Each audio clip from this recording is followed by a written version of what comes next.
बरेली में home guard enrolment परीक्षा 2025 के दौरान बड़ा फर्जीवाड़ा सामने आया है। शहर के साहू गोपीनाथ कन्या इंटर कॉलेज में एक युवक दूसरे नाम पर परीक्षा देता हुआ पकड़ा गया, जिसके बाद पुलिस ने उसे मौके पर ही गिरफ्तार कर लिया। जांच में आरोपी की पहचान हरदोई निवासी अनुराग के रूप में हुई।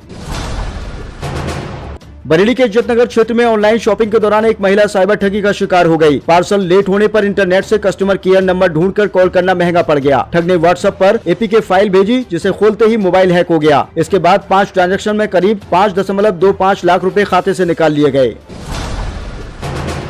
बरेली के सीबीगंज थाना क्षेत्र में एक सनसनीखेज घटना सामने आई है, जहां घर में अकेली महिला के साथ एक युवक ने दुष्कर्म की कोशिश की। आरोपी ने महिला के 5 साल के बेटे को जान से मारने की धमकी देकर उसे डराने की कोशिश की, लेकिन महिला ने हिम्मत दिखाते हुए शोर मचा दिया। आसपास के लोगों के सतर्क होने पर आरोपी मौके से भाग गया।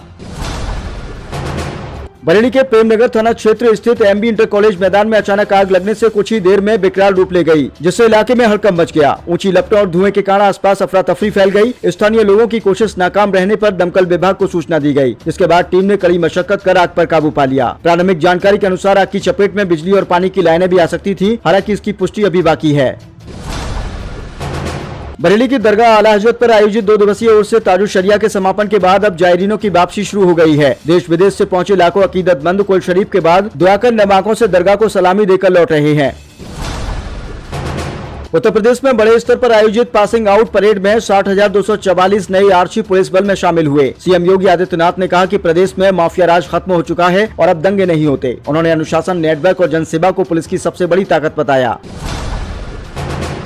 समाजवादी पार्टी के राष्ट्रीय अध्यक्ष अखिलेश यादव ने गाजीपुर की बेटी हत्याकांड को लेकर उत्तर प्रदेश सरकार पर तीखा हमला बोला है। उन्होंने आरोप लगाया कि पीड़ित परिवार पर दबाव डालकर बयान बदलवाए जा रहे हैं और कहा कि बयान बदलवाने से सच नहीं बदलता। अखिलेश यादव ने एफआईआर में देरी, पोस्टमार्टम रिपोर्ट और आरोपियों पर कार्रवाई को लेकर कई सवाल उठाए। उन्होंने कहा कि गाँव के लोगों को सच्चाई पता है, चाहे आधिकारिक रिपोर्ट कुछ भी कहे।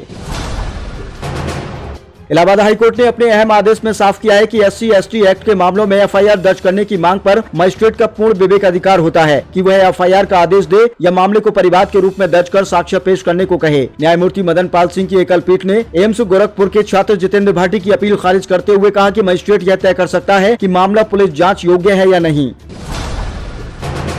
देश की राजनीति में बड़ा भूचाल तब आया जब आम आदमी पार्टी के 7 राज्यसभा सांसद बीजेपी में शामिल हो गए, जिसके बाद सियासी माहौल गर्मा गया है। इस बार पार्टी नेता संजय सिंह ने राज्यसभा सभापति को याचिका देकर इन सांसदों की सदस्यता समाप्त करने की मांग की है और कहा कि पार्टी छोड़ने के बाद उनका पद पर बने रहना लोकतांत्रिक नियमों के खिलाफ है।